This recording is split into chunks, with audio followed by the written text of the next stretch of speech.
A billion stars can't amount to you. Bahasa Indonesia Bab 4. JYI melirik ponselnya untuk melihat siapa yang menelepon.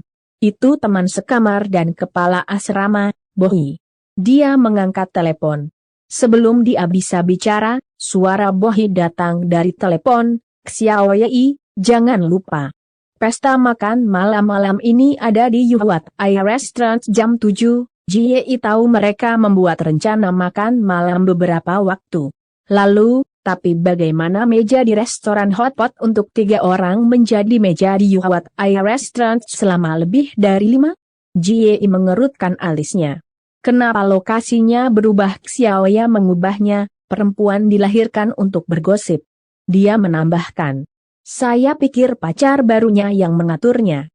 Dari apa yang saya lihat, pacar baru Xiaoya agaknya syarat muatan, Xiaoya, atau Linya, juga. Teman sekamar JYI. Dia dikenal sebagai salah satu gadis terpanas di film B. Dia bahkan belum memerankan peran tunggal, namun dia cukup terkenal secara online. Mendaratkan dirinya seorang pacar kaya bukanlah hal yang perlu diributkan.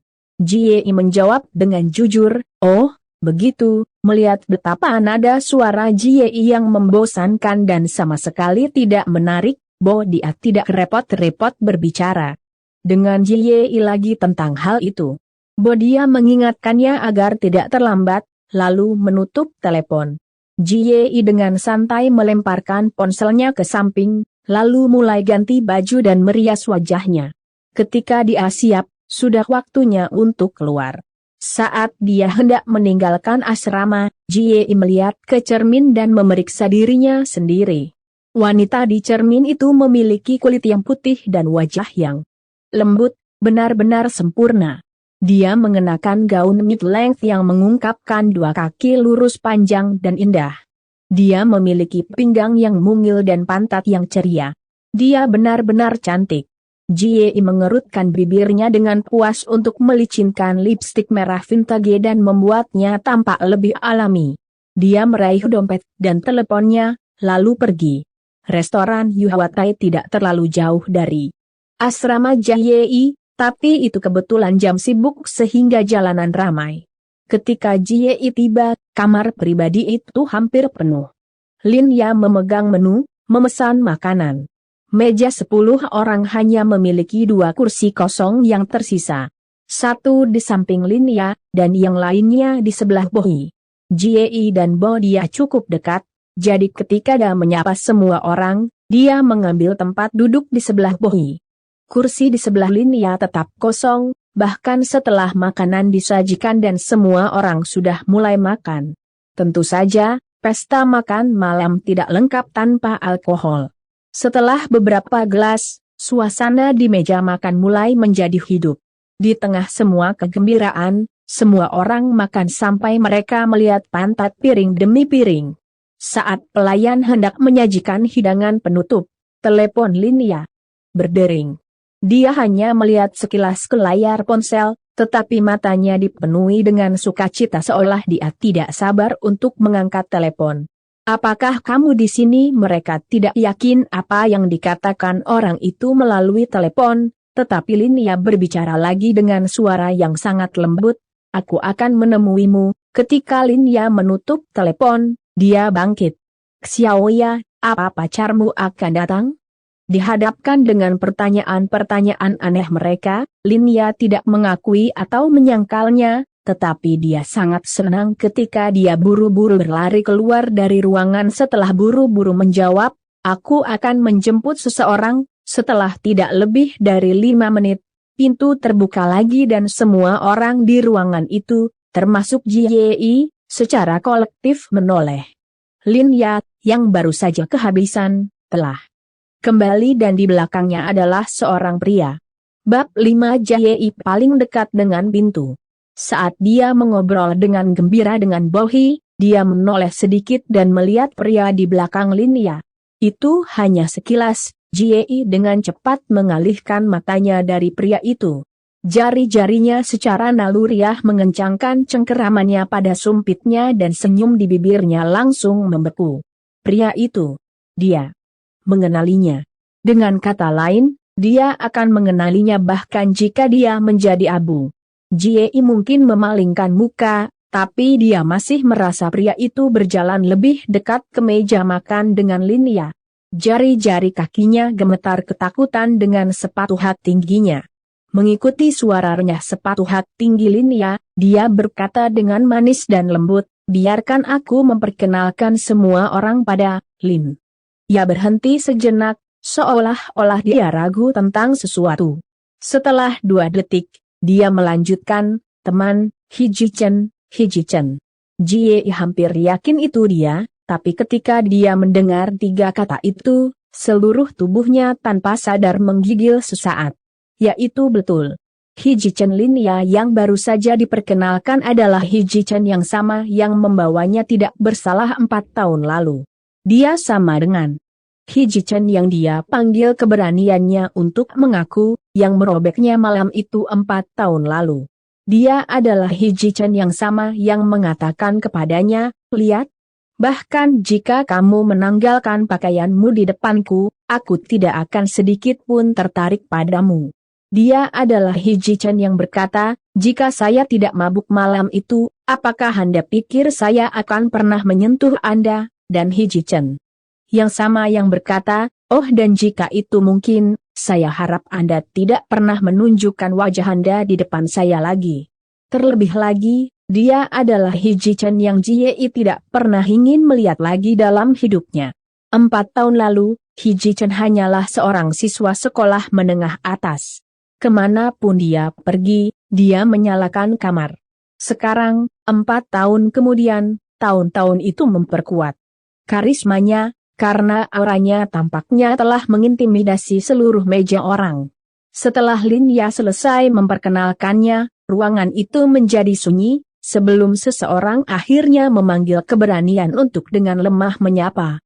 Seperti sebelumnya, Hiji-chen bukan pembicara yang antusias. Ketika semua orang menyapa, dia hanya mengangguk sedikit sebagai tanggapan. Setiap gerakannya tampak menyenangkan dan megah, namun jauh dan sopan. Jie tidak menyapa Hiji-chen, juga tidak mengangkat kepalanya untuk meliriknya. Mungkin itu karena Hiji-chen terlalu sempurna sehingga seluruh ruangan penuh dengan orang-orang tertarik kepadanya, tetapi dia tidak pernah memperhatikan kurangnya sopan santun padanya. Kedatangan Hiji-chen mengganggu keributan di ruangan itu.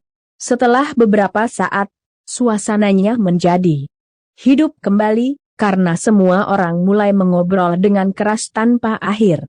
Jie tidak bisa bangkit kembali dari pertemuan yang tiba-tiba ini, karena dia tidak bisa dengan antusias memasuki kembali percakapan kelompok.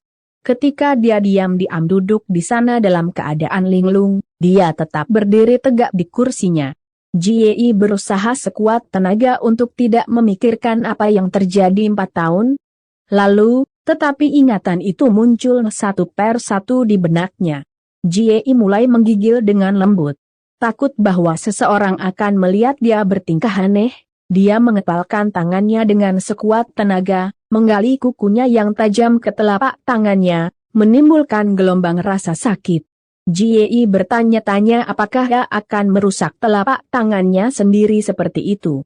Tanpa menyebut orang itu, semua orang tahu dia merujuk Linia ketika Hiji-chen bertanya, "Mau keluar dari sini?" Bab 6. Jie, yang tenggelam dalam pikirannya, tidak yakin apakah itu kata-kata pertama Hiji-chen malam itu, tapi itu pasti kata-kata pertama yang didengarnya pada malam itu. 4 tahun yang lalu, Jie sadar bahwa Hiji-chen memiliki suara yang bagus, suara yang jelas tidak pucat dibandingkan dengan ketampanannya. Namun, dia tidak pernah merasa suaranya terdengar menyenangkan seperti hari ini, tetapi dia tahu, sebagian besar, itu karena apa yang dikatakannya. Keluar dari sini, jadi akhirnya mereka mencapai akhir makan malam. Saya juga bisa membuat alasan untuk pergi sekarang. Suasana tegang Jie perlahan mulai melonggarkan, begitu banyak sehingga dia tersentak keluar dari linglung begitu saja. Sekarang, dia sedang ingin mendengarkan percakapan di ruangan itu. Ketika Lin Ya mendengar kata-kata Hiji Chen, dia dengan patuh mengangguk. Baiklah, Hiji Chen tidak mengatakan apa-apa selain mengangkat tangannya untuk memanggil pelayan untuk membayar tagihan. Ketika dia menunggu, dia menyarankan, The Golden Lounge. The Golden Lounge terkenal sebagai tempat yang berkelas di Beijing. Itu bahkan lebih berkelas daripada Yuhuat Air Restaurant malam itu, jadi mata semua orang berbinar. Lin Ya berhasil menyembunyikan emosinya dengan baik ketika dia menggunakan suaranya yang lembut dan manis. Baiklah, sekarang, Hiji Chen terdiam lagi. Pelayan cepat membawa tagihan. Tanpa melirik total, dia segera menandatangani untuk itu. Lin Ya mungkin ingin mendorong Hiji Chen untuk berbicara lebih banyak. Jadi setelah beberapa pemikiran, dia menemukan topik untuk dibicarakan. Dia dage satu. Tahukah Anda? Jie kami adalah penyanyi yang hebat. Dengan tiba-tiba menyebutkan nama Lin Ya, ujung jari Jie menggigil dan punggungnya mulai tegang tak terkendali. Cahaya di matanya tanpa sadar mendarat di tempat Hiji Chen duduk. Hiji Chen mengembalikan tagihan yang sudah ditandatangani itu kepada pelayan. Lalu duduk kembali ke kursinya dengan acuh tak acuh. Ekspresi di wajahnya tenang dan tidak sedikit pun tertarik, seolah-olah Jie dari mulut Lin Ya hanyalah dua kata yang disatukan tanpa arti pribadi baginya. Tetapi baginya, apa yang terjadi 4 tahun lalu tersimpan dalam ingatannya, sesuatu yang tidak pernah ia lupakan. Baginya, itu semua hanya kesalahan besar mabuk di sebuah hotel.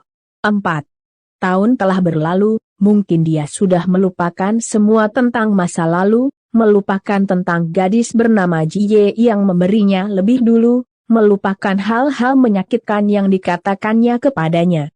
Melihat Hiji Chen tampaknya tidak memiliki minat pada topik itu, Lin Ya menoleh ke arah Jie dan dengan santai menambahkan apa yang dia katakan, Jie, apakah kamu tidak belajar lagu baru beberapa hari yang lalu?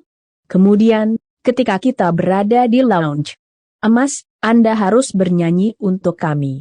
Permintaan Lin Ya tidak terlalu menuntut, jadi Jie biasanya tidak akan menolak, tapi ada Hiji Chen bersama mereka malam ini. Mata Jie beralih ke Lin Ya. Karena Hiji Chen ada di sana, suaranya agak lemah ketika dia berkata, aku tidak enak badan. Hitung aku keluar. Aku ingin kembali ke sekolah dan beristirahat. Jie, di mana kamu merasa tidak enak? Selain itu, sudah sangat terlambat sekarang. Tidak aman untuk kembali sendiri.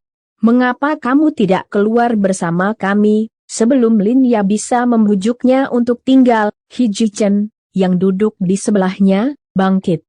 Dia benar-benar mengabaikan pembicaraan Jie dan Lin Ya dan pergi dengan kata-kata, ayo pergi. Dia keluar dari ruang makan pribadi. Lin Ya memperhatikan punggung Hiji Chen saat dia menghilang keluar pintu. Dia menatap Jie tanpa menyelesaikan kalimatnya. Dia mengambil tasnya dan buru-buru mengikutinya. Semua orang di ruangan itu penasaran melihat betapa elegannya The Golden Lounge, jadi mereka meninggalkan Jie dengan beberapa kata sederhana dan sopan. Melihat dia benar-benar tidak punya niat untuk pergi, mereka pergi tanpa ribut-ribut. Kehormatan, kakak laki-laki. Sering digunakan sebagai tanda penghormatan terhadap